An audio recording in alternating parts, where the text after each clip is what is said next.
푸른밤 종현입니다.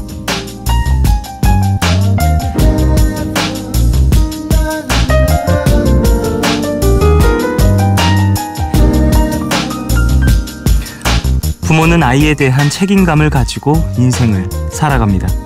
이야기를 들어주고 고민을 나누면서 끝없이 관심을 갖고 살피죠. 책임감이라는 건 이렇게 소중한 것에도 어려운 일에도 무거운 순간에도 늘 필요한데요. 그렇다면 꿈에도 책임감을 갖고 계신가요?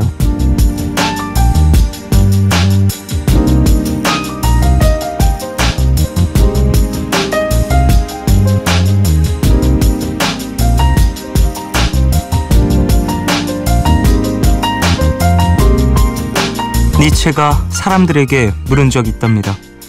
잘못에는 책임을 지려고 하면서 왜 그토록 꿈에는 무심한가? 꿈을 향한 열정과 도전, 노력하고 애를 쓰는 일도 물론 중요하지만 그것이 내가 책임져야 할 나에게서 나온 나의 일부라는 걸 받아들이는 게 먼저라고. 그래야 중히 여기지 않겠는가? 라는 그의 말에 대한 여러분의 생각은 어떠신가요? 3월 24일 오늘과 내일 사이, 여기는 푸른밤입니다.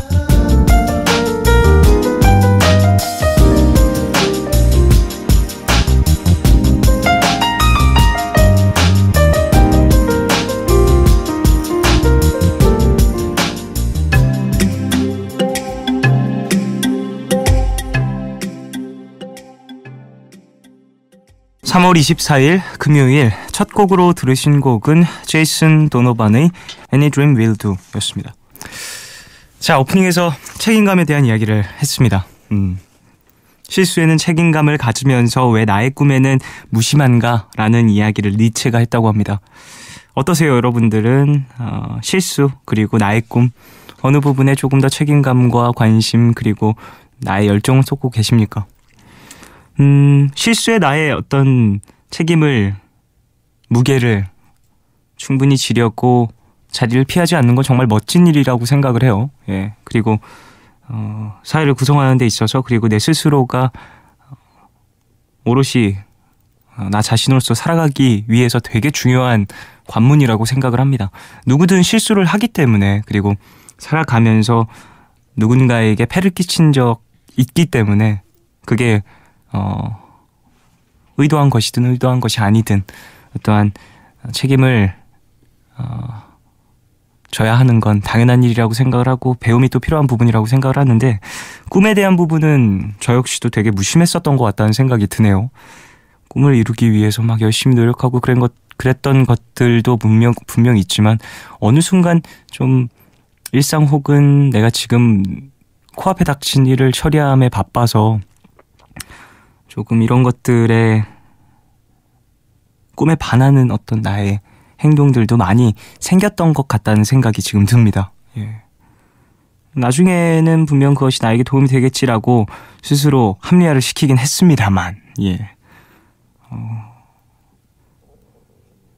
좀 냉정하게 생각을 해보면 분명 나도 꿈을 조금 저버렸던 적이 있고, 저버린 사람들을 보면서 항상 그래, 사는 게 바쁘니까 저럴 수밖에 없지라고 생각했던 적도 있어서, 예, 조금은 찔리는 말이었습니다. 어느 정도 책임감을 갖고 거기에 대한 어떤 스스로에 대한 믿음과 그 꿈을 이뤄나가지 못하는 나에 대한 미안함, 이런 것들을 갖고 있어야 조금 더 중히 여기고 조금 더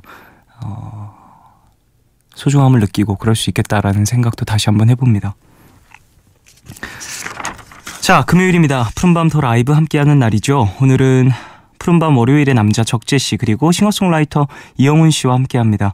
잠시 후에 모셔서 이야기 나눠보도록 하고요. 방송 중에 참여 원하시는 분들은 짧은 건 50원, 긴 문자와 사진 첨부 문자 100원이 추가되는 샵 8000번으로 보내주십시오. 무료인 미니 어플로도 참여 가능합니다.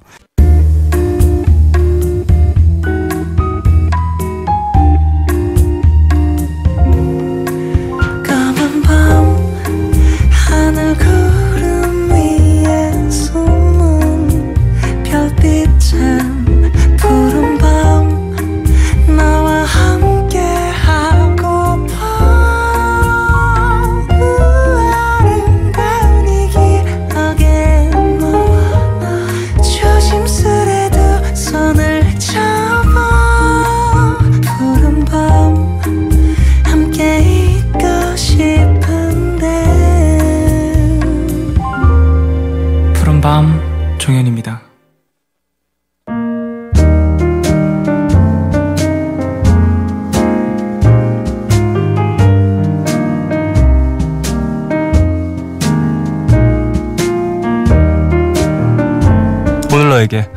제가 오늘 가져온 노래는 역시나 저의 노래입니다. 저의 노래 중에 참 저희 회사 A&R 팀은 그 음악 관련 사업부, 음악 사업부 팀에서 절 담당하고 있으신 분이 종현의 우주 뭐라고 해야 될까요? 우주 테마송 뭐 이런 것들이 좀 있다라고 얘기를 하는데 그 중에 한 곡입니다. 좀 제목부터 좀 노골적인 우주가 있어라는 곡인데요. 제가 개인적으로 상당히 좋아하는 곡이기도 하고 이 곡 같은 경우에는 사실 노래를 쓰면서도 그렇고 편곡함에 있어서도 그렇고 여러 가지 시도를 정말 많이 했었던, 그러다 보니까 시행착오가 이래저래 많아서 좀 저의 전투의지, 그 창작 의지를 많이 불태웠던 그런 곡이라고 생각을 합니다. 쓰면서 이거 결국엔 못 낼 것 같다라는 생각도 했고, 좀 편곡함에 있어서 이 부분 너무 어렵게 내가 푼 건가? 이건 진짜 내가 들어도 지금 당장은 괜찮게 들릴진 몰라도 한 2달 지나면은 이게 뭐야 싶을 것 같은데 라는 생각이 되게 이래저래 많이 갈아엎었던 그런 곡입니다. 그만큼 좀 개인적으로도 애정이 많이 가는 그런 곡인데요. 같이 들어보시죠. 종현의 우주가 있어 듣고 오겠습니다.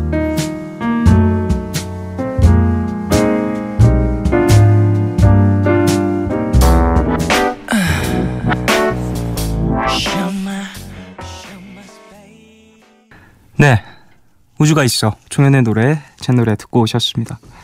4884님, 내일 오랜만에 공시생 친구들과 만나서 노량진에 가요. 공무원 시험이 이제 얼마 안 남았다고, 그래서 같이 밥 먹고 응원을 해주려고요. 저는 지금 취직 준비에, 졸업 준비에 정신이 없어서 공부만 하는 친구들이 편해 보일 때도 있는데요. 친구들은 친구대로 스트레스 엄청 받고 있겠죠. 다음에 다시 만날 땐 친구들도 저도 성공해서 만났으면 좋겠어요 라고 보내주셨습니다. 그쵸, 각자의 인생에서 받는 스트레스의 양은 다른 사람이 가늠하기가 쉽지가 않죠. 나에게는 별거 아닌 일처럼 느껴지는 게 상대방한테는 정말 세상이 무너지는 일일 수도 있으니까 친구분들도 분명히 이래저래 스트레스 많고 고생, 고민 많이 하고 있을 겁니다. 서로 힘이 많이 돼주시길 바라고 식사도 맛있게 하고 오시길 바라겠습니다. 본인도 친구분들도 나중에 다시 만났을 때 와, 우리 진짜 그때 그랬지 라면서 웃으면서 얘기 좀 나눌 수 있길 바라겠습니다. 박수민님, 미술을 그만뒀어요. 7개월 동안 재미도 있고 즐거웠지만 평생 이걸 하고 살 수 있을까 생각을 해보니까 저에게는 미술은 취미 정도가 맞는 것 같더라고요. 지금 푸른밤을 들으면서 박스에 재료 정리를 하는데 눈물이 납니다. 위로해주세요 라고 보내주셨습니다. 그래요. 7개월간 고민도 많이 했을 거고 고생도 많이 했을 텐데 수고했고요. 말씀하신 것처럼 취미로 계속 또 이어나가신다고 하니까 분명 본인에게 이후에 좋은 회복의 취미가 돼줄 거라고 생각을 합니다. 이렇게 또 취미들은, 그리고 나의 특기들은 나의 업은 색깔을 바꾸고 모양을 변화시킬 때가 있죠. 그러면서 애증의 관계가 되고 사랑하지만 통증을 느끼는 어떠한 존재가 되면서 내 인생에 되게 잊을 수 없는, 그리고 참 말로 설명할 수 없는 많은 기억들을 만들어준다고 생각을 해요. 수민님에게 그런 것 하나가 또 생기고 인생에 되게 큰 어떤 나만의 이야기가 생겼다고 생각을 하시길, 그리고 그걸 그림 혹은 다른 어떤 에너지로 표현해낼 수 있길 바라겠습니다. 4457님, 재수하는 중이지만 생활비를 위해서 아르바이트를 하고 있습니다. 너무 찾기가 힘드네요. 요즘 사장님들 왜 이렇게 일을 힘든 거 시키고 임금은 왜 죄다 최저인 건지, 그리고 왜 나는 안 써주는 건지. 볼빨간 사춘기에 나만 안 되는 연애를 듣는데 나만 안 되는 인생처럼 들리는 건 제 착각이겠죠? 푸른밤 끝날 때까지만 찾아보다가 못 찾으면 그냥 오늘은 자야겠어요 라고 보내주셨습니다. 그래요. 생활비 마련을 위해서 또 아르바이트를 찾고 계시는군요. 좋은 자리가 있길 바라겠고요. 본인에게도 좀 거리상으로 인연상으로 그리고 공간상으로 일상으로 다 잘 맞는 곳이 좀 있길 바라겠습니다. 참 생활비 때문에 아르바이트를 찾는 경우라면 더더군다나 좀 마음이 급할 거라는 생각이 많이 듭니다. 곧 나타날 거라고 생각을 하고요. 그래요. 내가 좀 상황이 안 좋을 땐 정말 왠지 나만 정말 힘들고 지치고 그런 거 같은 마음이 들 때가 있죠. 이해가 됩니다. 사람에 따라서 타고난 어떤 기질, 성격에 따라서 되게 상황을 받아들이는 해석도 다를 텐데 저도 되게 좀 이렇게 생각하는 편이다 보니까 왜 나만 이렇게 생각을 하다 보니까 근데 또 주변 혹은 다른 사람들이 보기에는 전 그런 사람이 아니게 보일 수도 있죠. 그렇기 때문에 이건 되게 객관적인 시각으로 보기 어려운 그런 마음이라고 생각이 됩니다. 그러니까 4457님의 마음이 어느 정도 이해가 가는 것도 있는 것 같아요. 남들이 이해 못하는 나의 상황 혹은 나만이 알고 있는 나의 상황과 일들 그런 것들이 좀 하나둘씩 풀려나가시면서 마음의 응어리들도 조금씩 나아지길 바라겠습니다. 김혜원님, 쫑디, 저는 2014년 초에 고시 생활을 시작했어요. 집안 사정상 취업 준비를 병행했는데 공부에만 집중하면서 톡도 없앴죠. 근데 얼마 지나지 않아 휴대폰을 물에 빠뜨려서 전화번호부를 전부 날려버렸어요. 사람들이 먼저 연락해주지 않으면 끝나는 상황이었죠. 근데 한참 동안 아무에게도 연락은 오지 않았고 휴대폰에는 가족들과 같이 스터디하는 사람들의 번호만 남더라고요. 공부하긴 좋았지만 그런 날 있잖아요. 막 누군가 보고 싶은 날. 외롭더라고요. 그래서 누군가 보고 싶을 때마다 생각날 때마다 하고 싶은 말이 있을 때마다 푸른밤에 털어놓곤 했어요. 그러던 어느 날 친구 하나가 너무 보고 싶어서 우울해하고 있는데 거짓말처럼 그 친구에게 연락이 왔어요. 펑펑 울었죠. 근데 놀랍게도 그 후에도 몇 번 그런 일이 생기고 덕분에 제 연락처는 소중한 사람들로 다시 많이 채워졌습니다. 이젠 반대로 쫑디의 푸른밤이 제 연락처에서 사라지겠네요.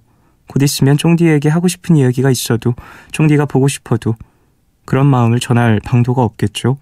그렇지만 언젠가 지금이 정말 그리운 날 쫑디가 짠하고 돌아올 걸 알아요. 그때까지 푸른밤 첫 회부터 다시 듣기를 하면서 기다릴게요 라고 보내주셨습니다.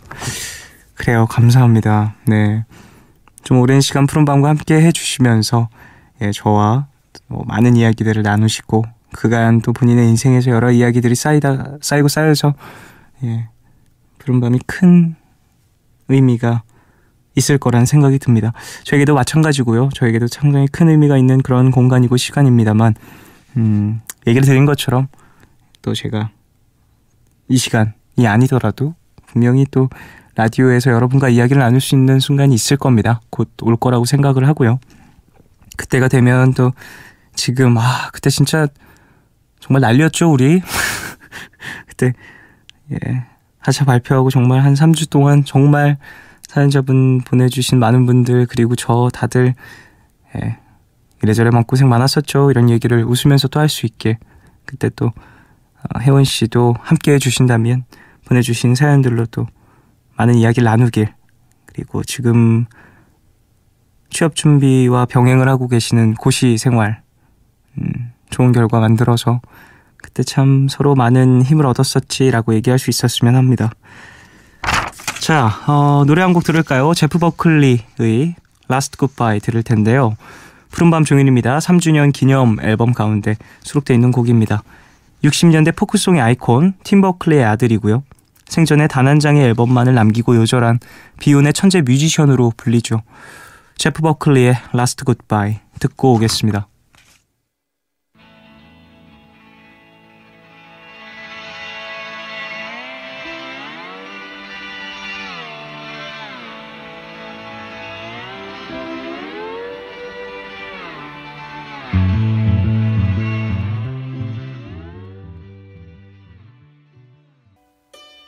MBC FM for you.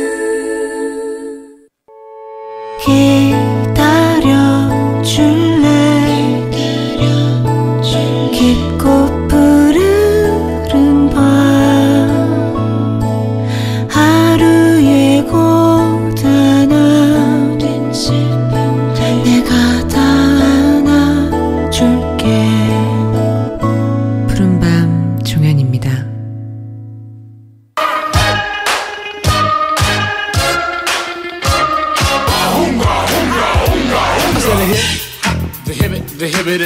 음악은 또 다른 음악을 깨워 세상을 풍요롭게 채운다. 음유시인 밥 딜런이 한 이야기인데요. 듣고 있어도 음악이 고파지는 마음의 감성을 깨우는 노래들이 있죠. 오늘 함께할 이 두 분도 그런 음악을 하는 남자들이 아닐까 싶은데요. 푸른밤 더 라이브 이영훈 씨 그리고 적재 씨와 함께합니다.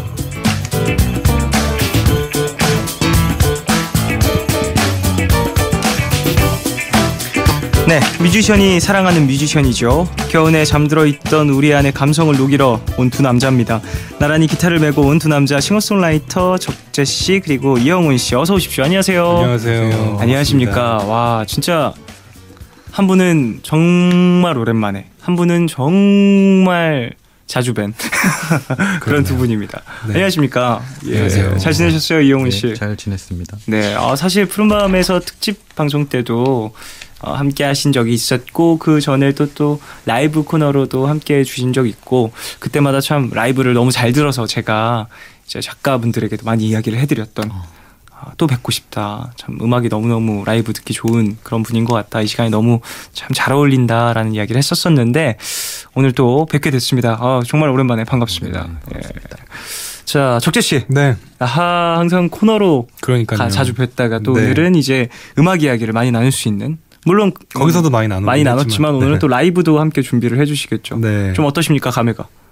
일단 되게 분위기도 많이 다른 것 같고 네. 스튜디오도 다르고 노래를 그쵸, 해야 되니까 스튜디오가 그죠? 다르니까 네. 떨리네요. 연습을 너무 많이 해서 목이 쉬었어요. 진짜 목소리가 조금 다르세요. 조금은 뭔가 얇아지신 듯한 느낌이 있어요. 네. 지금 조금 지금, 예. 네. 쉬셨나 봐요 살짝. 그러니까요. 그것마저도 매력적으로 표현하시겠죠. 부담감 주기.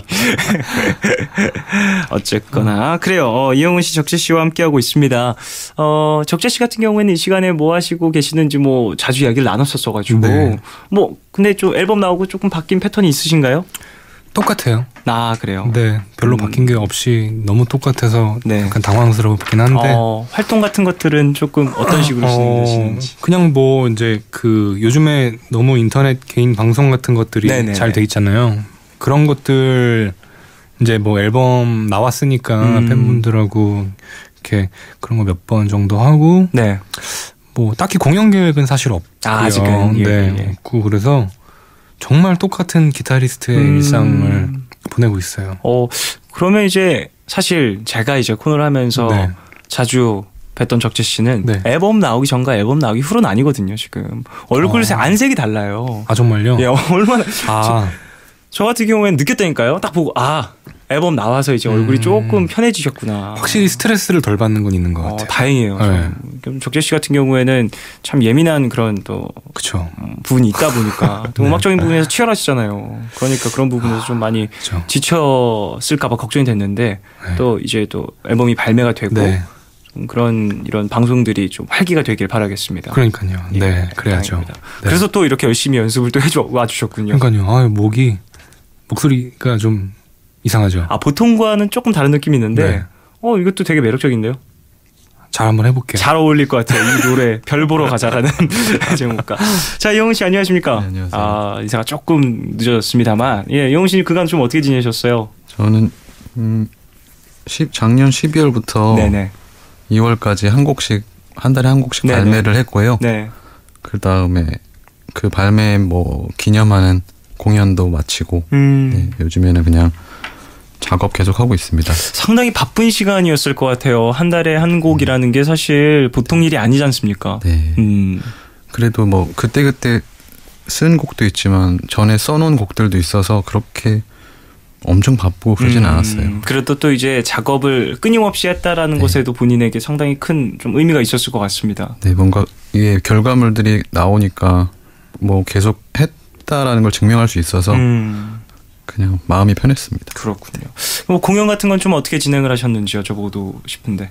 그냥 기존에 2집에 있던 곡들도 쭉 불렀고요. 네. 새로 발표한 곡들도 불렀던 공연인데 뭐 이전 공연과 제가 뭐 특별히 다른 걸 하진 않았고 비슷한 느낌의 공연을 해왔습니다. 그렇군요. 자, 그래요. 이영훈 씨는 이 시간대에 주로 어떻게 지내십니까? 오랜만에 나와주셨으니까 한 번 더 이야기를 해주시죠.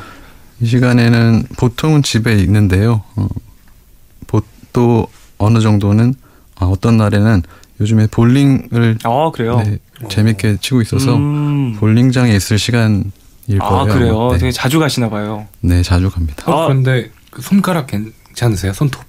손톱 저는 치실 때. 손톱을 안 기르고 쳐서 진짜. 저도 볼링 되게 좋아하는데. 네네네네. 이 손톱 저는 길러서 치거든요. 예예예. 기타를 치는 분들은 이제 손톱 길러서 치시는 분들이 또 많이 계시니까 안 기르시는 분들도 있는데 네네네네. 저는 엄지 손톱이 계속 걸려가지고 한번 부러졌었어요. 아, 그 공에 네. 손가락 넣어서 하는 공에. 네. 아, 그래가지고 많이 아프셨겠네요. 아 진짜 아파가지고. 그때 이후로는 좀 볼링 끊으셨나요? 그래서 왼손으로 하려고 하다가 근데 네네. 제가 왼쪽 어깨가 되게 안 좋거든요.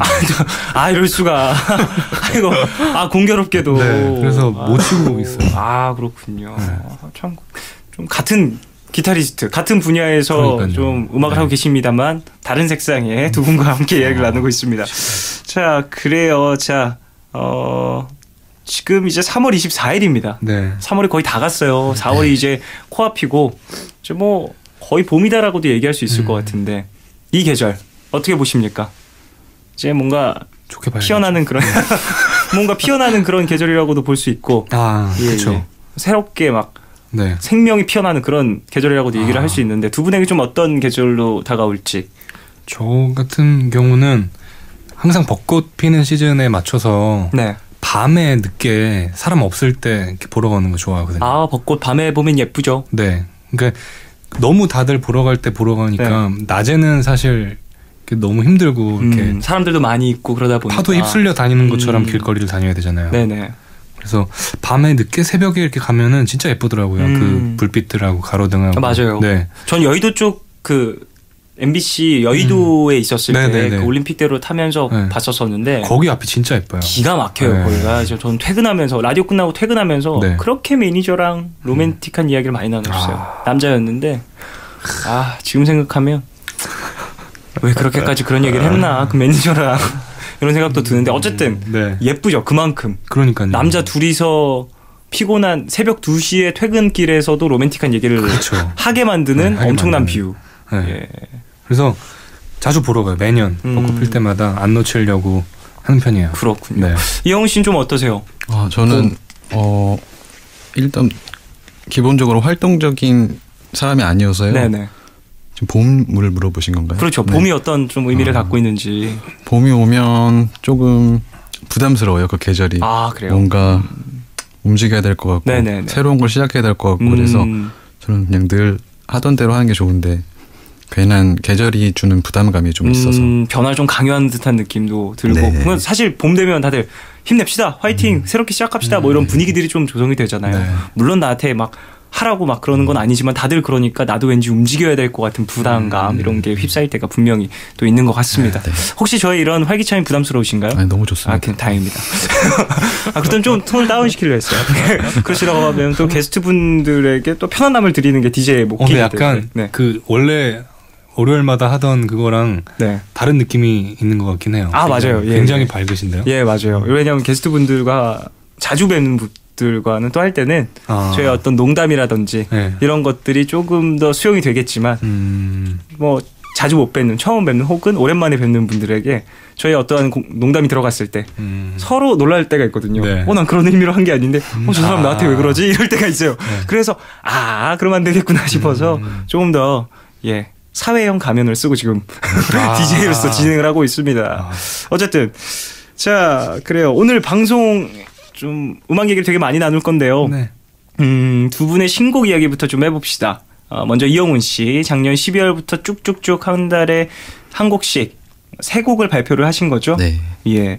어떤 곡들이었는지 좀 소개를 해주시면 좋을 것 같아요. 네. 12월에는 괜한 걱정이라는 노래였고 네. 1월엔 투정 그리고 2월엔 불면 이렇게 세 곡을 발표했습니다. 다 이제 싱글로 발매가 된 네. 거잖아요. 이렇게 싱글로 발매하신 이유가 있으신지 여쭤보고 싶거든요.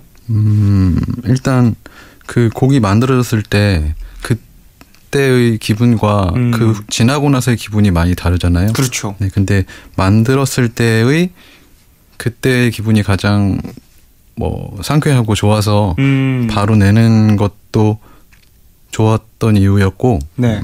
그리고 뭔가 묶어서 앨범으로 냈을 때 그 소비되는 어떤 것들이 더 크더라고요, 저는. 그래서 그걸 좀 줄여보자 해서 한 곡 한 곡씩 내봤습니다. 한 번씩 내면서 어떤 집중도도 조금 네. 높여보고 어떤 목적 의식도 조금씩 높여보고 그런 부분이 있을 수 있을 것 같네요. 네. 자, 그래요. 앨범 얘기를 살짝 나눴는데 노래 한 곡을 듣고 와서 계속 이야기를 나누는 게 좋을 것 같습니다. 어떤 곡 라이브로 들려주실지. 12월에 발매했던 괜한 걱정이라는 노래를 네. 들려드리겠습니다. 알겠습니다. 자, 그럼 라이브 괜한 걱정 듣고 오겠습니다. 나는 너에게 사랑을 말하네.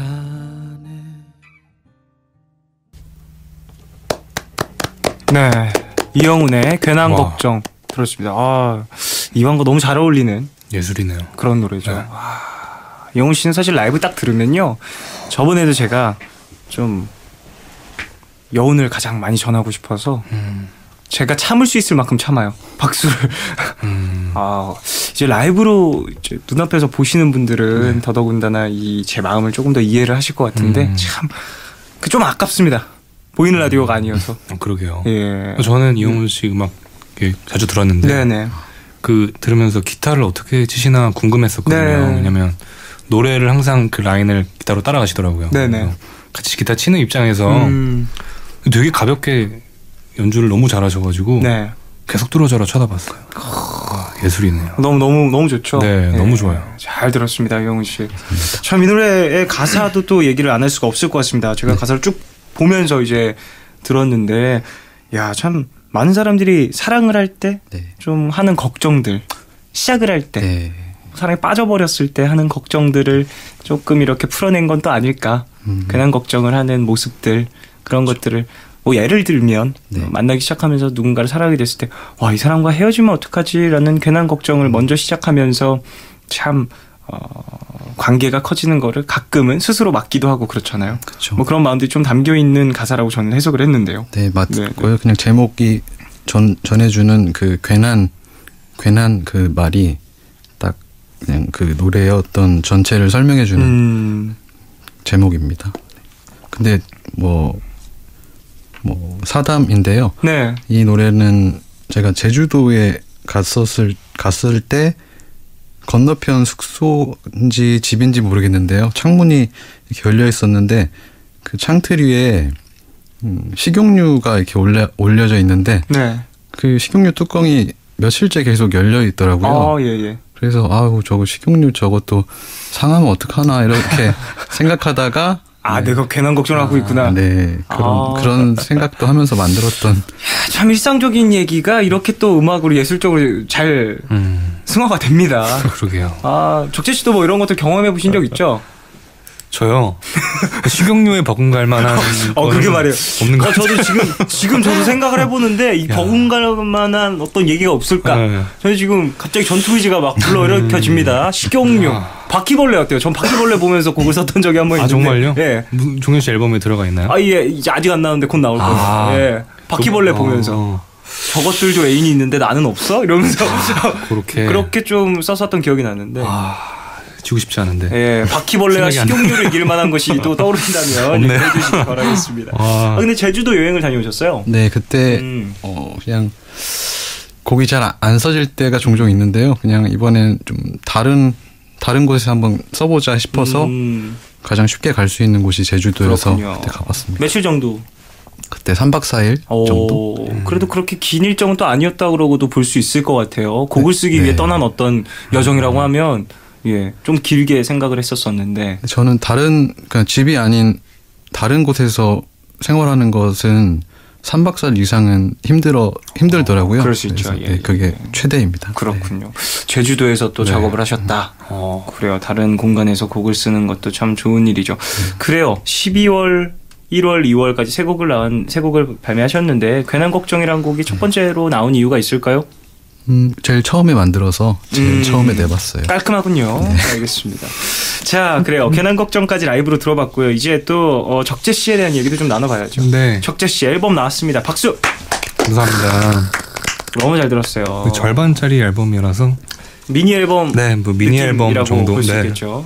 자, 그래도 이제 새로운 곡이 또 많이 들어가 있는 곡이 나올 때 네. 준비 과정 그리고 이런 타이틀 선곡 혹은 이 트랙 리스트를 이렇게 짜자라는 많은 고민들이 담겨 있었을 것 같은데 그럼요. 어떤 좀 네. 그리고 아까 생각들로. 그 이용훈 씨가 말씀하신 것 중에 네. 앨범으로 냈을 때 그 다른 주목받지 못하는 곡들이 예, 사라져갈 예, 때 예, 예. 그거를 너무나 저도 공감하기 때문에 원래는 사실 계속 싱글만 몇 년째 내다가 네. 이렇게 곡이 쓰는 텀이 뭔가 길어지고 뭔가 소모품 같이 느껴지는 게 너무 아쉬워서 네. 작업이 잘 안 되다가 그래도 뭔가 싱글로 내는 것보다는 하나로 묶어서 내는 게 더 의미도 깊고 하나의 색깔을 네, 뭔가 네, 보여줄 네. 수도 있고 그래서 이제 어떻게 하다가 절반짜리 앨범으로 네. 묶어봤는데요. 총 5곡이 들어있죠. 네, 5곡이 들어있어요. 그래서 순서를 짤 때도 되게 고민을 많이 했어요. 가사 내용대로 이어가야 될까 아니면은 뭔가 음악의 분위기에 따라서 맞춰가야 될까 맞아요. 고민을 하다가 네. 저는 음악의 분위기로 이렇게 결국에는 했던 네. 그렇군요. 네. 이게 그러면 1번부터 5번까지 쭉 트랙 리스트에 따라서 듣다 보면 어떤 좀 기승전결이 이어질까요? 뭔가 되게 이렇게 깊게 우울해지다가 마지막 트랙에서 이렇게 약간의 빛을 발견하는 그 정도의 느낌이라고 해야 될까요? 그렇군요. 좀 그런 네. 어떤 그런 상상을 저는 했거든요. 음악 네. 트랙 리스트를 쭉 들으면서 네네. 이런 얘기도 또 이제 곡자에게 직접 들으면서 앨범을 한번 들어보면 상상하면서 듣는 재미가 또 있을 네. 것 같습니다. 네. 자, 그래요. 타이틀곡에 대한 얘기를 좀 해보고 싶어요. 네. 물론 푸른밤에서는 먼저 소개한 적이 있지만 그래도 직접 한 번 더 소개해 네. 주신다면. 별 보러 가자라는 노래고요. 네. 저 나름대로는 되게 뭔가 동화 같은 얘기를 쓰고 싶다라는 생각에 시작한 노래이기도 하고 네. 그러면서 저의 얘기를 또 안 담을 순 없으니까 저는 평소에 별 보러 가는 거를 라디오에서도 좋아하시잖아요. 말씀드렸다시피 좋아하고 거기서 그냥 말 그대로 오늘도 별 보러 가자라는 생각을 하다가 멜로디를 붙여서 노래를 불렀는데 그냥 괜찮더라고요. 그래서 뭐 저의 얘기들과 이렇게 상상한 그런 동화 같은 느낌의 그런 것들과 뭔가 음악적인 스트링도 되게 많이 넣고 네네. 이 곡은 사실 기타의 비중이 그렇게 크진 않아요. 그냥 계속 코드를 하나씩 치면서 네네네네. 이렇게 가는데 뭔가 저로서는 되게 도전을 되게 많이 했던 노래였어요. 그렇군요. 전조도 되게 많고 예. 좀 뭔가 색다른 저 개인적으로는 음악적인 시도를 좀 해본 그런 곡이요. 노래였습니다. 자, 그래요. 일단 앨범의 타이틀곡 별 보러 가자 듣고 오겠습니다. 찬 바람이 조금씩 불어오면은 밤하늘이 수학씨, 욕심 부리지 마요. 이거 안 놔? 나 1등급까지 올라갈 거야! 4점짜리 수학 문제를 어찌다 맞춘단 말이에요. 4점짜리 수학 문제가 발목을 잡는다면 퀸스킬해! 대한민국 수학 교육의 프로 양진영 퀸스킬. 네, 광고까지 듣고 왔습니다. 이야, 적재의 별 보러 가자 들었는데요. 와, 이건 또 음원 버전과는 또 다른 느낌이 네. 뚜렷하네요. 기타 그대로. 너무 잘 들었습니다. 또 함께 라이브 해주신 네, 저와 함께 항상 하는 김동민 군입니다. 기타리스트. 반갑습니다. 너무 잘 들었습니다. 멋진 라이브 감사합니다. 사실 이 두 분의 이 라이브들을 계속 오늘 이렇게 듣다 보면 이제 프로마 듣고 계신 많은 분들 휴대폰에 손이 갈 수밖에 없을 거라고 생각이 듭니다. 사랑하는 사람에게 혹은 사랑했던 사람에게 아니면 지금 사랑하고 싶은 사람에게 연락이 갈 거라고 생각이 드는데요. 고민을 많이 하시고 연락을 하시길 바라겠습니다. 상대방은 지금 푸른밤을 듣고 있지 않을 수도 있습니다. 그렇죠. 감정 상태가 다를 수 있어요. 그럴 수 있죠. 감정의 결이 다를 수 있기 때문에 지금 너무 혼자만 취하시면 안 된다라는 얘기 한번 짚어드리고요. 자, 그래요. 여기서 2부 마무리하고 저희는 3부로 돌아와서 얘기를 계속 나눌 텐데 두 분 좀 느낌 어떠십니까? 2부 마무리 되는데 이제 아쉽네요. 아 벌써요? 네. 아 3부가 남았는데요. 아이고 시작을 잘한 것 같습니다. 이런 대답을 기대했는데 예. 적재 씨는 좀 어떠세요? 여전히 네. 시간이 빨리 가는 것 같아요. 네. 후루룩 가는. 그러니까. 알겠습니다. 자 여기서 2부 마무리하고요. 3부로 오늘과 내일의 애매함 그 경계선 사이 시작과 끝이 만난 시간 작별과 만남의 인사 안녕 또 다른 안녕 매일 하지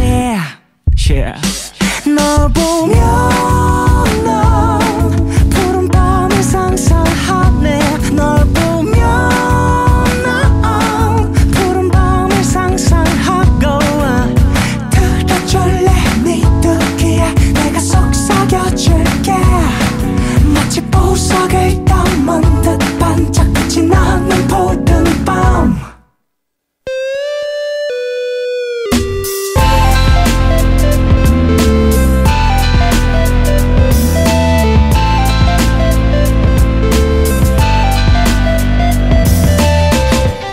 푸른밤 푸른밤 종현입니다. 3부 시작했고요. 금요일 푸른밤 더 라이브 이영훈 씨 그리고 적재 씨와 함께하고 있습니다. 자 2부에서 라이브를 한 곡씩 들어봤고요. 두 분의 어떤 앨범에 대한 소개도 살짝씩 들었는데요. 이제 본격적으로 좀 얘기를 쭉 나누고 싶습니다. 자 이영훈 씨 같은 경우에는 3개의 싱글을 내셨다고 하셨고 괜한 걱정을 라이브로 불러주셨잖아요. 네. 그 이후에 또 있을 두 곡들에 대한 설명도 좀 들어보고 싶은데요. 그 불면과 네. 투정 이 노래는 어쨌든 괜한 걱정과 같은 결을 가진 노래인데요. 투정이란 노래는 제가 기타를 치지 않았고 피아노와 여자 보컬과 같이 불렀던 네네. 뭐 그런 노래고 불면은 제가 1집 때 하던 그 기타로만 하던 그 기분을 살려서 해봤던 녹음이었습니다. 좀 어쿠스틱한 느낌이 많이 살아있는 네. 그런 곡이라고 볼 수 있겠네요. 네. 제목이 참 마음에 들어요. 불면. 불면은 정말로 제가 이건 8월쯤에 썼던 노래인데 네. 그때 정말로 불면에 좀 심하게 시달려서 그때 만들었던 노래인데 여전히 그게 나아지지 않아서 그래요? 네, 아직도 그때의 기분을 갖고 노래를 할 수 있습니다. 좀 마음이 많이 가는 그런 곡이겠네요. 그렇죠. 네, 늦게까지 좀 잠들지 못할 때 생각이 많아지고 그러다 보면 또 이런 곡이 나오기도 할 텐데 그럼 잠들지 못하셨을 때 이 곡을 쓰셨나요? 네. 밤에 쓰게 된 거군요. 가끔은 이럴 때가 있잖아요. 노래는 밤에 대한 이야기가 나오는데 노래 쓴 건 낮이고 노래는 그렇겠죠. 봄에 대한 이야기가 뭐 완연한데 곡은 겨울에 썼고 뭐 이런 경우도 종종 있는데 지금 이영훈 씨 같은 경우에는 네. 좀 오롯이 이 좀 상황에 처해 있을 때 네. 좀 충실하게 썼던 그런 노래라고 볼 수 있겠네요. 근데 저는 늘 그런 식이어서 항상 네. 좀 그런 비슷한 상황일 때 네. 그런 영감들이 많이 오시는군요. 네, 그렇겠습니다. 좀 적재 씨도 좀 여쭤보고 싶은데 네. 곡을 쓸 때 네. 뭔가 딱 영감을 가장 크게 받는 어떤 순간들이 있을 것 같아요.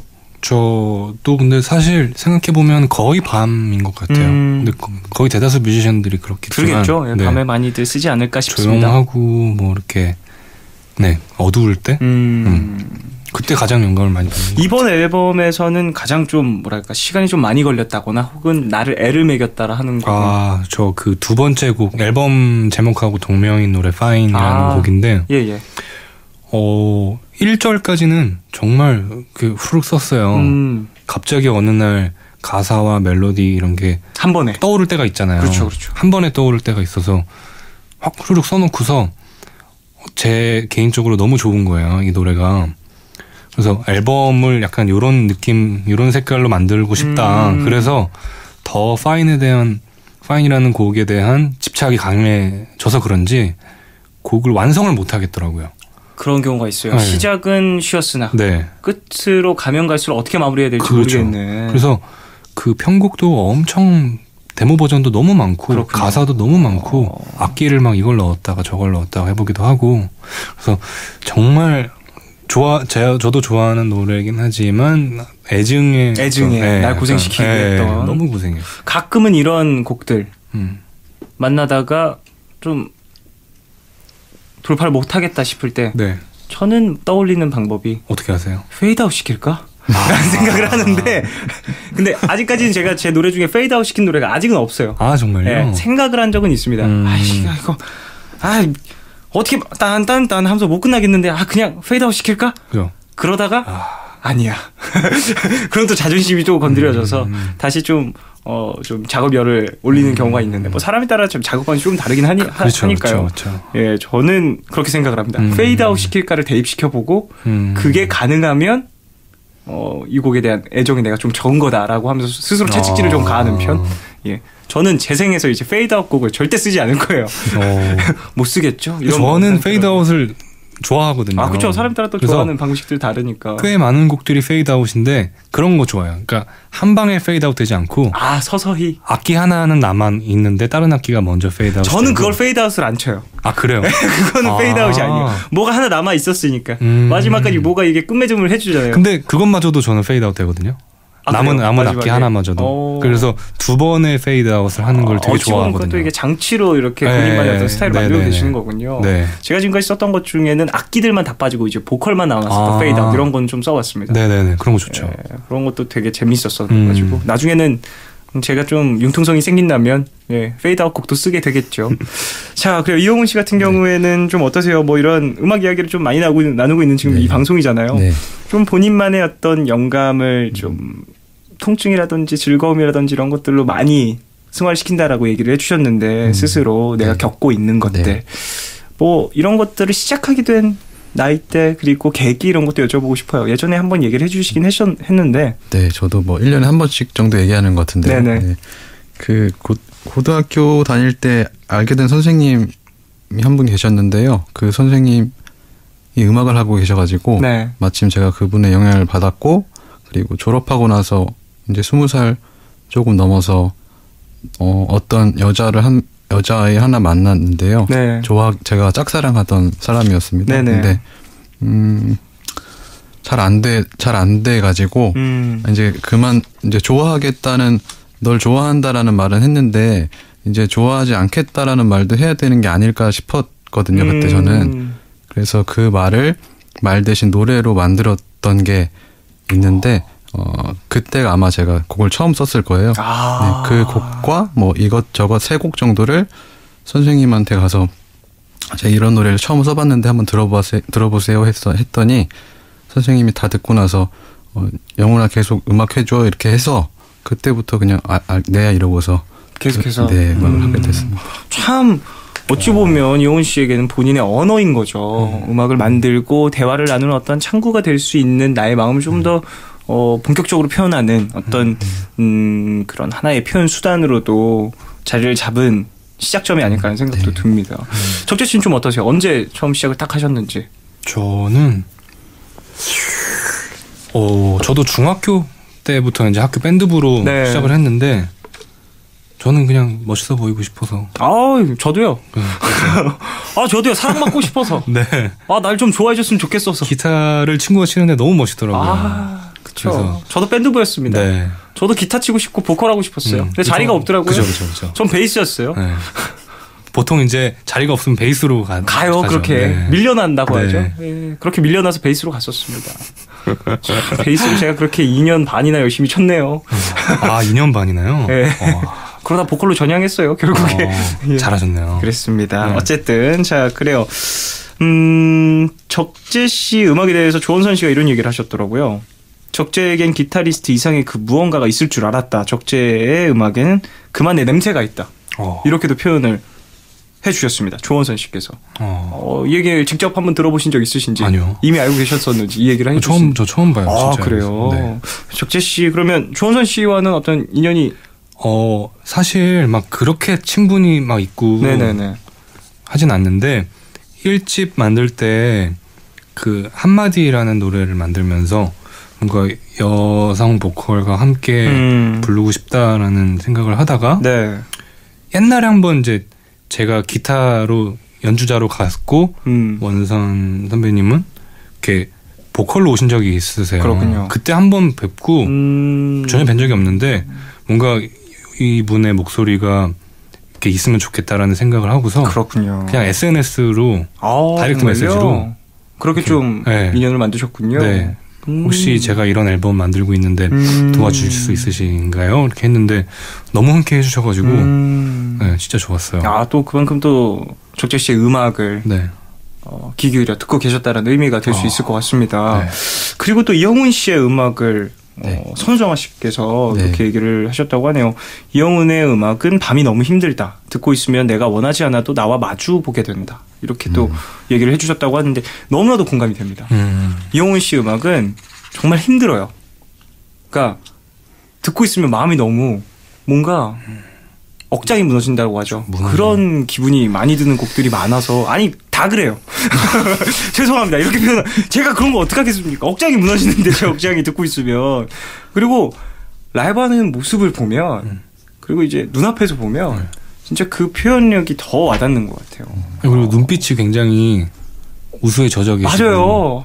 우수에 차요. 제가 네. 나마저도 괜히 갑자기 내가 사연이 있어야 될 것 같은 그런 음악이란 말이에요. 듣고 있으면 내가 좀 더 우수에 차야 될 것 같고 나 괜히 사연이 있는 것 같고 거울에 비친 내 모습이 슬퍼 보이고 그렇단 말입니다. 이럴 때 그냥 가만히 있는 게 제일 좋은 것 같아서 그냥 가만히 있겠습니다. 아니 뭐 본인이 생각하기엔 좀 본인의 색깔이 어떻게 와닿았으면 좋겠다라고 생각을 하세요. 그냥 지금처럼 받아들여 주시면은 저야 뭐 좋죠. 지금 편하게 네. 본인의 생각을 이렇게 전달하면 네. 각자의 또 해석에 또 맡기신다. 네. 그래요. 자, 다음 라이브로 좀 넘어가 볼까 하는데요. 이영훈 씨의 노래 한 곡을 더 들어볼까 합니다. 어떤 곡인지?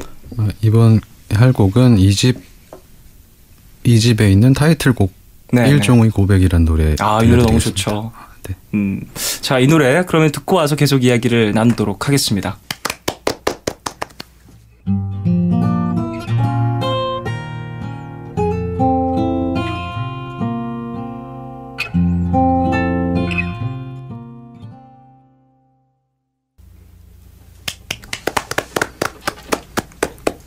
네, 이영훈의 와.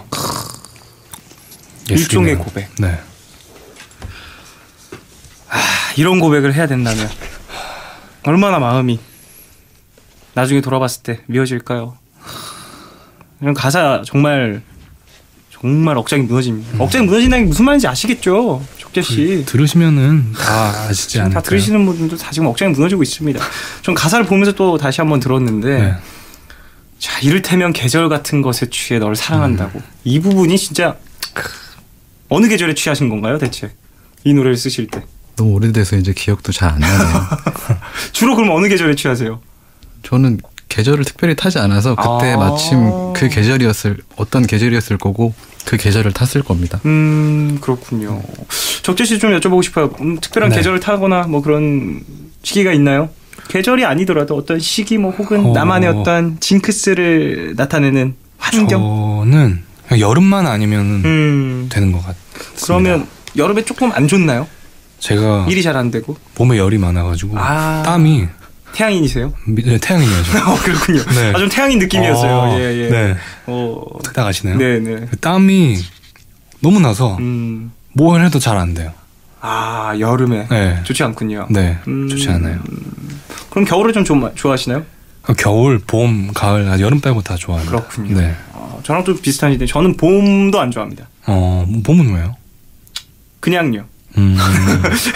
그냥 뭔가 왠지 알 것 같네. 왠지 알 것 같죠. 네. 그냥 싫어요. 봄이 싫습니다. 봄이 싫어요. 전 가을이 좋아요. 가을이 제일 좋습니다. 어떤 느낌인지 가을과 알 것 겨울이 제일 같아요. 좋습니다. 이영훈 씨는 좀 네. 특별히 좋아하는 계절 있으세요? 재미없는 대답인데요. 없습니다. 괜찮습니다. 네. 괜찮아요. 예. 솔직하게 얘기해 주시는 게 제일 좋죠. 그 계절마다 다 좋아해서. 네. 그렇군요. 그러면 딱히 좋아하는 계절은 없지만 싫어하는 계절도 없는 그렇군요. 자, 그래요. 이제 사연을 조금 만나볼까 하는데 4131님이 적재 오빠 궁금해서 물어보는 건데요. 혹시 분홍색 좋아해요? 포털 사이트 인물 정보에 뜨는 사진 배경도 핑크, 이번 새 앨범도 핑크, 노래도 핑크 맞죠? 좋아하는 거 라고 좋아하는데 어떠세요? 분홍색, 핑크. 제가 원래는 분홍색을 뭐 이렇게 크게 신경 쓰지 않고 있다가 네. 그 일본에 가서 되게 정말 소리가 마음에 들고 제 손에 딱 네네. 맞는 기타를 만났는데 그게 분홍색이었어요, 하필. 그렇군요. 근데 이거를 그래서 처음에는 뭔가 남사스러워서 사야 되나 좀 선택을 안 해본 색깔이다 보니까. 네. 하다가 소리가 너무 좋아서 샀는데 이제 그때부터 뭔가 좋더라고요. 그 연한 핑크빛이 빛의 그런 파스텔 그쵸. 톤의 예, 한 번 또 이제 물꼬를 트기 시작하면 네. 예, 색감이라는 건 좀 눈에 익고 그러면은 네. 또 더 이제 넓어지는 것 같아요. 한 번 눈에 딱 익으니까 네네. 저 색깔 하면서 한 번 더 보게 맞아요, 되고 맞아요, 네, 맞아요. 그렇게 되더라고요. 점점 이제 그러면서 좀 눈에 어떤 카테고리가 넓어지는. 네네. 그래서 좀 분홍색 이런 파스텔 톤 이런 것들을 조금은 좋아하시는 거군요. 요즘에. 그게 왠지 모르겠는데 자꾸 그걸 하게 눈에 되더라고요. 밟히는군요. 네. 알겠습니다. 자, 5719님이 두 분 하루 중 가장 오랜 시간을 보내는 곳은 어딘가요? 혹시 집? 쫑디파이신가요? 라고 보내주셨는데 제가 되게 집에만 있거든요. 그래서 쫑디파라고 표현을 해주신 것 같은데 좀 어떠세요? 두 분? 근데 대부분의 사람들이 집에 있는 시간이 많긴 하죠. 그렇죠. 예, 집이 잠을 자야 제일 되니까 잠 자는 시간. 근데 또 물리적 시간으로 따지자면은 뭐 그렇지만도 않겠습니다. 집과 밖으로 나누면 그럴까요? 예, 그럴 수도 있을 것 같아요. 잠자는 시간을 제외해버리면. 제외하면. 두 분 좀 어떠세요? 저는 뭐 집 아니면 그 작업을 저는 오랫동안 가고 있는 카페에서 하는데요. 거기에 가장 많이 있어요. 카페라든지 집보다 더 오래 있는 것 그래요? 같아요. 네. 그래도 좀 이제 야외로 나가시는 편이신 거네요. 그래도. 네, 저는 너무 조용해도 아무것도 못 하겠더라고요. 외려. 그렇군요. 그러면은 카페에도 이제 손님분들이 많이 오고 그럴 텐데 거기서 이제 좀 어떤 집중이 조금 더 잘 되시는 거예요? 네, 적당히 소음이 좀 있어야 저는. 신기하네요. 그런 부분들. 네. 좀 화이트 노이즈라고 얘기를 할 수 있겠네요. 적재 씨는 좀 어떠세요? 저 같은 경우는 반대예요. 아까 곡 작업하시러 제주도 가셨다고 했을 때 저도 한번 가봤거든요. 아무것도 못하고 들어왔던 기억이 있어요. 그래서 저는 막 어디 다른 공간에 가면 잘 안 되고 그래서 저는 제 집에다가 작업실을 만들어야 네네. 뭐 이렇게 소파에 앉아서 뭐 강아지랑 놀거나 뭐 TV를 보거나 하다가 생각이 나면 바로 작업실 가서 해야 되는 그런 네네네. 성격이어서 저는 조용한 집에서 그거 되게 중요할 수 네. 있죠. 환경을 조성해 두는 네. 거. 집에서 하시고 조금은 그래도 카페 쪽이 좋으시고 저는 콜라보레이션이라든지 협업도 되게 많이 하거든요. 네. 근데 그래도 혼자 있는 게 작업하기 훨씬 편한 것 같아요. 편한 걸로 따지자면. 그래서 저는 이제 협업을 하게 되는 경우에도 메일링을 하는 경우가 좀 있어요. 저도 그래요. 네, 저도 그게 너무 좋아요. 직접 만나는 것도 물론 좋지만 메일을 통해서 서로 이제 할 부분만 탁탁탁 정확하게 해서 그래야 뭔가 메일을 주고받을 때도 약간의 텀을 두고 생각할 시간도 맞아요. 있고. 네. 그리고 좀 서로 긴장감을 줄 수 있잖아요. 맞아요. 메일을 이 버전을 보낼까 하면서 조금 더 스스로 객관적으로 들어보려고 맞아요. 노력도 하게 네. 되고 좀 나름의 어떤 선을 정하는 방법인 것 같습니다. 자, 그래요. 사연들도 몇 개 들어봤는데요. 적재 씨 이제 뭐 활동 계획도 좀 여쭤보고 싶습니다. 활동 계획 뭐 많으면 좋겠지만 딱히 뭐가 없네요. 알겠습니다. 뭐 네. 많은 활동을 해주시면 더욱더 좋겠지만, 그러니까 저도 하고 싶은데요. 좀 차근차근히 좀 네. 천천히 좀 그럼요. 네. 알려주시면 좋겠죠. 네. 또 천천히 앞으로 또 SNS 활동 그쵸, 활발히 또 보여주실 거 아니겠습니까? 꾸준히 해야죠. 예. SNS. 좋은 음악도 앨범 발매해 주셨으니까 네. 그래요. 좋은 또 소식이 있으면 네. 꼭 알려주시길 바라겠습니다. 이용훈 씨는 좀 어떠세요? 저도 없어서요. 편하게 적재 씨 여러분 뭐 쉬세요. 저도 4월 2일부터 쉬어요. 여러분 다 같이 쉬어요. 우리 쉬는 거 좋죠. 영훈 씨는 좀 뭐 그러면 이번 연도는 어떻게 보내실 생각이세요? 이번 연도에 계속 이제 써놓은 곡들이 또 몇 곡 있어서 그걸로 준비가 되는 대로 또 소식 전해드리고 앨범으로 발매할 생각입니다. 그렇군요. 알겠습니다. 앨범도 기대하도록 하겠습니다. 조지 씨 말씀하시기로 그러면 이제 이 다음 네. 나머지 반통짜리 앨범이 나오는 겁니까? 지금 머릿속에는 구상 중인데요. 네. 근데 또 모르죠. 이게 함부로 또 얘기를 했다가 그죠. 엄청 저도 실적으로 질타를 받을 수 있습니다. 네, 그런 적이 있어가지고 잘 모르겠습니다. 알겠습니다. 네. 원래 항상 이런 거 시기적인 질문이 오면 정확히는 모르겠으나 빠른 시일 내에 그게 가장 정답인 것 같아요. 예, 맞습니다. 네. 빠른 시일이라는 건 항상 비교적인 거니까요. 굉장히 호기롭게 한번 이번 연도 안에 낼 거예요. 그랬다가 못 내가지고 엄청 이렇게 심적으로 힘들었던 적이 한 번 있었어요. 알겠습니다. 좋은 소식 있으면 또 알려주십시오. 네. 자, 이제 슬슬 인사를 나눠야 될 것 같은데요. 적재 씨의 라이브 톡을 들으면서 인사를 나누려고 합니다. 네. 이 곡 어떤 곡인지? 우울한 곡이에요. 지금 너무 잘 어울리네요. 지금 이 라디오 부스랑 남자 4명. 우울해. 심지어 다 4명 다 조금 우울한 사람들 같아요. 지금 보니까. 저는 근데 제가 색채가 그렇게 진하지 않아. 다 어두워. 그쵸. 다 옷도 까만 것만 입고 왔어요. 그렇네요. 뭐해, 다 까매, 색까매요. 적재 씨 모자만 지금 주황색이에요. 이런 느낌을 담아서 한번 알겠습니다. 부르겠습니다. 뭐 노래 듣기 전에 이제 인사를 나눠야 되는데 네. 오늘 좀 어떠셨는지 이영은 씨. 네, 그래도 뭐 1년에 한 번이지만 3번이나 왔다고 오늘은 조금 뭐 편하네요. 너무 좋았습니다. 오랜만에 뵈서 너무 반가웠고 항상 음악 잘 듣고 있습니다. 네, 저도 잘 듣고 있습니다. 감사합니다. 자, 적재 씨도. 네, 저도 이렇게 핸드폰이나 스피커로만 뵙던 이용훈 씨를 이렇게 뵈가지고 되게 기분이 좋고요. 저도 손톱을 좀 자를까 봐요. 볼링 치러 가시게요? 아니요. 그럼요. 그 소리가 굉장히 따뜻하더라고요. 연주하시는 죄송합니다. 기타리스트분한테 볼링도 치면 좋죠. 볼링 얘기나 하고 네. 제가 참 죄송합니다. 그거 좀 그 손톱에 라이브로 또 들었을 때 질감이 또 다르군요. 그러니까 실제로 보니까 그 느낌이 뭔가 했더니 그 살에서 오는 그런 뉘앙스인 거 따뜻함이요. 하나 배우고 갑니다. 자, 그래요. 적재 씨의 라이브 톡 들으면서 인사를 나누겠습니다.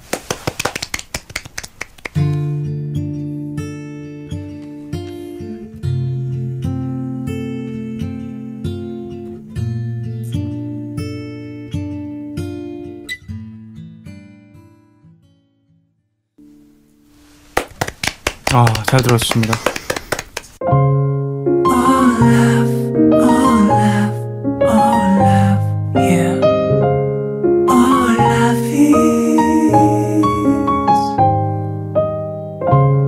괜한 걱정하지 마. 내가 여기 있잖아. 혼자라 느낄 때 내가 여기 있잖아. 사랑이란 무슨 일이 있든 항상 곁에 있어주는 것. 내게 들려줘 내 얘기. 듣고 싶은 밤 푸른 밤.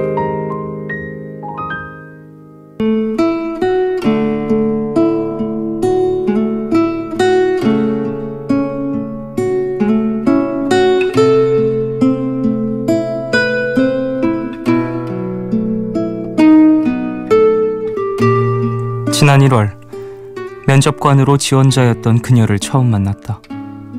그녀의 첫인상은 조용하고 소극적이고 답답한 사람이었다. 면접 내내 나조차 떨릴 정도로 긴장을 하길래 풀어주기 위해 차 한 잔을 건네며 일상적인 이야기를 꺼냈다. 그런데 갑자기 얘기하던 그녀가 닭똥 같은 눈물을 흘리기 시작했다. 평소 같으면 황당하기도 하고 짜증도 났을 텐데 이상하게 좀 더 이야기를 나누고 싶은 마음에 다음에 다시 한번 면접을 보자며 그녀를 돌려보냈다. 그리고 며칠 뒤 다시 사무실에 온 그녀는 한층 평안해 보였다. 그날 왜 울었는지 무슨 감정이었는지는 묻지 않았다. 나도 개인적으로 일과 회사 일에 너무 지치고 힘들어서 날선 말에도 따스한 말에도 울컥할 때가 많았으니까. 그냥 아무 일 없었던 것처럼 다시 면접을 봤다. 그녀는 이야기를 나눌수록 일도 잘할 것 같았고 괜찮은 사람이라는 느낌을 주었다. 그래서 최종 면접자 명단에 그녀의 이름을 올렸고 우린 함께 일하게 됐다.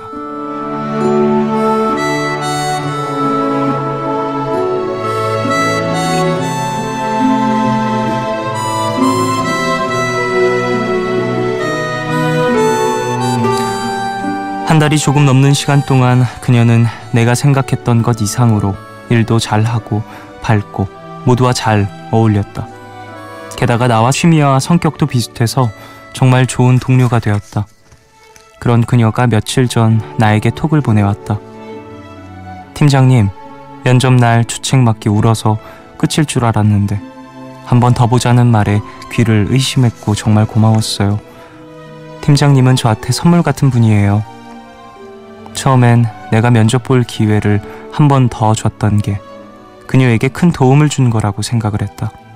그런데 하루하루 그녀와 일하면서 오히려 그 기회는 그녀가 아니라 나를 위한 게 아니었을까 하는 생각이 든다.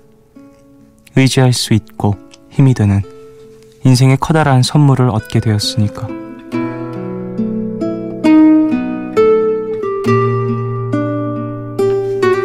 오늘 나의 상태 메시지는 고마워요. 함께 해줘서.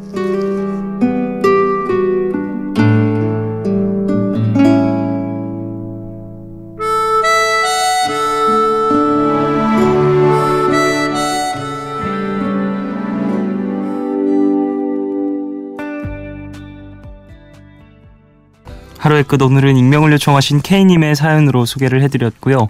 이후에 들으신 곡은 존 메이어의 Love on the Weekend 였습니다. 예, 존 메이어 목소리 좋죠. 그리고 사연도 되게 따뜻하네요. 사람을 보는 눈이라는 거 정말 있는 것 같아요. 그 사람을 보는 눈이라는 건 진짜 쉽지 않죠. 갖는 게. 저 같은 경우에도 사실 사람 잘 못 보거든요. 그냥 되게 잘 속기도 하고 알면서도 속기도 하고 알면서도 피하지 못하는 경우도 있고 심지어 나를 속이려고 하는구나 라는 걸 느끼면서도 좀 우둔한 부분이 있다 보니까 예, 그런 경우도 있고 혹은 그냥 저 사람이 혹시 나한테 그럴까 라는 마음에 속는 경우도 있고 아니면 아닐 거야. 저 사람 아니겠지 라는 좀 자기 암시 그리고 내 믿음 같은 것들이 틀리지 않았다라는 좀 스스로에 대한 어떤 확신을 세우기 위해서 괜히 더 행동을 크게 하는 경우도 있는 것 같아요.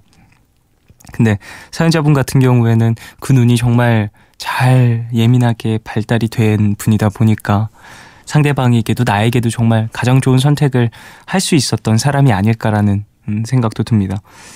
사연자분도 그리고 사연자분이 함께 일하고 계신 동료분도 서로에게 좋은 인연이 되어주시는 것 같고 그리고 그만큼 또 큰 마음을 갖고 있겠죠. 서로를 좀 바라볼 때. 일함에 있어서 이런 믿음직한 동료가 있다는 건 진짜 멋진 일인 것 같습니다. 저도 그런 동료가 또 있거든요. 이 사람한테는 진짜 일 믿고 맡길 수 있다 이런 사람. 근데 진짜 그러면 할 수 있는 일이 정말 많이 늘어나는 것 같아요. 그 사람한테 근데 그 사람이 저한테 이런 얘기를 한 적이 있어요.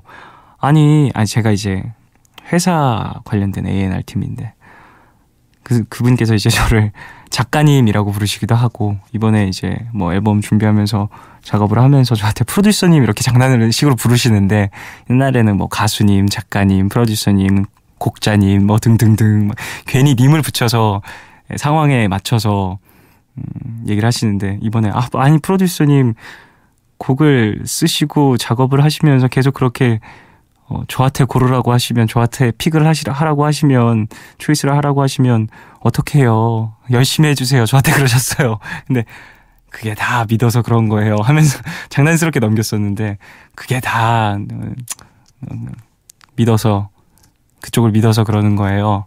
잘 골라주세요. 잘하자. 뭐 이렇게 장난을 쳤었는데 근데 저한테는 그분이 이런 존재거든요. 그러니까 나한테 상당히 큰 믿음을 주고 있고 내가 또 믿고 있으니까 이 사람의 어떤 선택이라든지 어떤 계획들을 세세하게 설명을 해주지 않아도 믿어 의심치 않고 일단은 함께 움직여줄 수 있을 만큼 서로에 대한 믿음이 생긴 사람. 그런 사람이 있으면 진짜 마음을 조금 놓고 일을 할 수 있는 것 같아요. 그러다 보니까 제가 할 수 있는 일들이 더 넓어지는 것 같고 그 넓어진 범위에서 계속해서 한 분 한 분 사람들이 생기면서 나의 어떤 가능성 같은 것들을 조금 더 발견할 수 있는 것 같다라는 생각이 듭니다. 서로에게 좋은 영향을 끼치는 인연이 많다라는 건 참 복받은 인연이 많다는 거겠죠. 일단 사연자분 그래요. 축하드리고 아직 한 달 정도 일하신 것 같은데 또 모릅니다. 이게 몇 달 가봐야 돼요. 6개월. 그러니까 사람은 같이 일할 때 한 계절씩은 한번 다 만나봐야 돼요. 그래야 알아요. 이 사람이 그러니까 1년 정도는 봐야 만으로 1년은 봐야 이 사람이 어떤 사람인지 안다는 거죠. 전 같이 일한 지 그래도 꽤 지났습니다. 한 5년 가까이 됐기 때문에 예 이제야 마음을 놓을 수 있는데 한 달 됐는데 벌써 마음을 놓으신다면 예 엄청난 인연 혹은 지금 방심을 하고 계신 걸 수 있다라는. 자, 사연자분 K님이었어요. 마스크팩 보내드리겠습니다. 자, 사연 좀 더 볼게요. 김흥남님. 며칠 전 실수로 2011년부터 차곡차곡 정리해놨던 하드디스크에 있던 사진들을 지웠어요. 결혼하던 날, 아이가 태어나던 날, 아이를 등에 업고 가족 배낭여행을 하던 날 등등.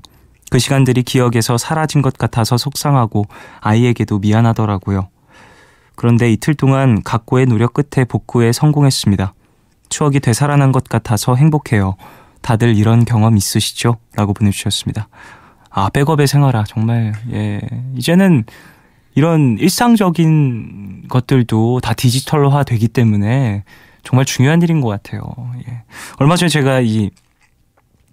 제가 안 쓰는 노트북이 하나 있는데, 오랜만에 딱 켰는데, 오른쪽 위에 뜨더라고요. 며칠 동안 백업 없음. 한 600일이었나? 그거 보고 소름이 끼쳤어요. 그래서, 아, 정말 다행이다. 이 컴퓨터로는 내가 작업을 딱히 안 해도 정말 다행이다. 이제 작업을 하는 컴퓨터와 그리고 메모리들은 정말 귀찮을 정도로 제가 백업을 하고 저장을 하고 하는데, 잘 안 쓰는 노트북은 오랜만에 켜니까 그런 것도 또 떠서 다시 한번 생각했습니다. 1분에 2번? 적다. 20초에 한 번으로 한다. 이제 1분에 3번이다. 이런 말을 한번 다시 먹었었던 기억이 나네요. 9048님. 얼마 전 아빠가 홈쇼핑에서 구이요리 기계를 주문하셨습니다. 기계가 도착하고 나서 테스트 차원에서 고기를 한번 구워보시더니 어제부터 4끼 연속으로 생선 구이를 하시네요. 전 회를 정말 좋아하는 대신 익힌 생선을 잘 안 먹는 편인데 너무 열심히 사용하시는 아빠가 귀여워서 얼떨결에 1년치 먹을 익힌 생선을 다 먹은 것 같아요. 라고 보내주셨습니다. 그래요. 뭔가를 사면 쓰고 싶죠. 괜히 활용하고 싶고. 그리고 더군다나 TV에서 혹은 인터넷에서 이렇게 판매하는 거를 사게 되면 가족한테 뭔가 인증하고 싶은 그런 마음이 드는 것 같아요. 저희 어머니께서도 참 그래요. 저희 어머니께서도 뭐 베개라든지 샴푸라든지 뭐 이런 거 많이 사시거든요. 근데 사면은 꼭 저한테 물어보거나 그러지 않고 슬쩍 갖다 놓으세요. 그냥. 제가 보고서 이게 뭐야? 혹은 써보고서 이거 뭐야 좋더라 라고 얘기하면 엄청나게 기뻐하십니다. 그리고 엄청난 설명. 야, 대단해요. 저한테 파시려는 줄 알았어요. 이미 샀는데 저한테 한번 더 팔려는 줄 알고 중고로 나한테 팔려는 건가? 엄청난 설명을 이어가시길래, 예, 그렇습니다. 가족의 어떤 귀여움이죠, 이런 게. 예. 박정희님. 노래하는 삼수생입니다. 같이 재수했던 친구들이 대학으로 떠나고 혼자 삼수를 하게 됐어요. 그래도 친구들이 잘 돼서 너무 기쁘고 나도 열심히 해야지 생각을 하고 있었는데 친구들 만나서 대학생활 이야기를 듣고 나니까 제 자신이 조금 초라해지는 것 같네요. 마음이 괜찮은 줄 알았는데 괜찮지가 않아요. 라고 보내주셨습니다. 당연한 거라고 생각을 해요. 함께 준비하던 이들이 어떠한 내가 목표하는 무언가에 먼저 도달했다라는 느낌이 들었을 때, 예, 그리고 어떠한 경계선을 먼저 넘은 것 같다라는 생각이 들었을 때 분명히 마음이 좋지 않을 수 있죠. 그 사람을 사랑하는, 아끼는 마음의 크기와 상관없다고 생각을 합니다. 이건. 예. 내가 아무리 좋아해도 그 사람이 잘 되는 걸 보면 왠지 비교적 나는 뒤처지는 기분이 들고 이러는 건 당연할 수 있다고 생각을 합니다. 하지만 이런 얘기를 들을 때마다 항상 드리는 얘기입니다만은 인생의 길에는 그 사람의 길, 나의 길 따로 있는 것이고 또 인생의 속도는 그 사람과 나의 속도가 다를 수 있는 것이니까. 그리고 도착지가 같지가 않잖아요. 우리가 가는 도착지가. 그러다 보니까 길도 다르고 거리도 다르고 그럴 수 있다고 생각을 합니다. 그러다 보니까 당연히 속도의 차이도 생기는 것이고 나는 돌아가고 있다고 생각을 했는데 조금 더 가까이에 나의 목표점이 있을 수 있고 중간에 우리 인생의 내비게이션이 있으면 정말 얼마나 편할까요? 몇 미터 후에 목적지가 있습니다. 몇 미터 후에 우회전하세요, 좌회전하세요, 방지턱 조심하세요 이런 걸 알려주면 인생의 내비게이션이 있으면 너무너무 편하겠지만 그게 아닌지라 다들 불안하고 힘들고 그런 거겠죠. 하지만 말씀드린 것처럼 목적지는 그 사람과 내가 다르고 가는 속도도 다르고 누가 먼저 도착할지는 아무도 모르는 것이니까 너무 초조해하지 않으셨으면 합니다. 나에 대한 어떤 컨디션 조절 그리고 스스로 마음먹었던 그 목표에 대한 의지 같은 것들을 잘 좀 되새기시면서 꾸려나가시길.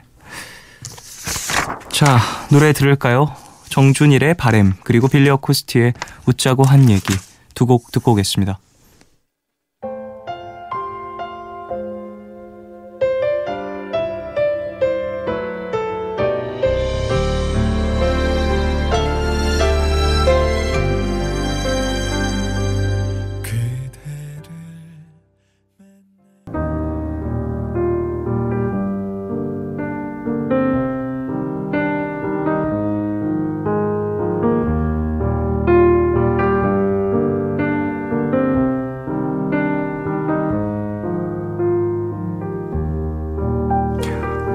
내일 너에게 푸른밤의 마지막 시간은 제가 내일을 시작하는 여러분께 드리는 곡으로 준비하고 있죠. 오늘 들려드릴 곡은 REO 스피드웨건의 In My Dreams 입니다. 미국의 인기 록밴드 REO 스피드웨건이 1987년에 발표한 그들의 12번째 앨범에 수록되어 있는 곡이죠. In My Dream. 꿈속에 사랑하는 여자가 있어 깨고 싶지 않다는 그런 달콤한 이야기를 담고 있는 러브송입니다. 하루의 끝, 푸른밤을 다 듣고 내일을 위해 잠을 청하는 분들 많이 계실 텐데요. 평일의 끝이라고 할 수 있는 금요일 밤이라 이 밤이 더 달콤하고 행복하게 느껴지시는 분들도 계시겠죠. 안녕히 주무시고 좋은 꿈 꾸십시오. REO 스피드웨건의 In My Dreams 함께 들으시면서 인사 나누도록 하겠습니다. 지금까지 푸른밤 종현이었습니다. 내일도 쉬러 와요.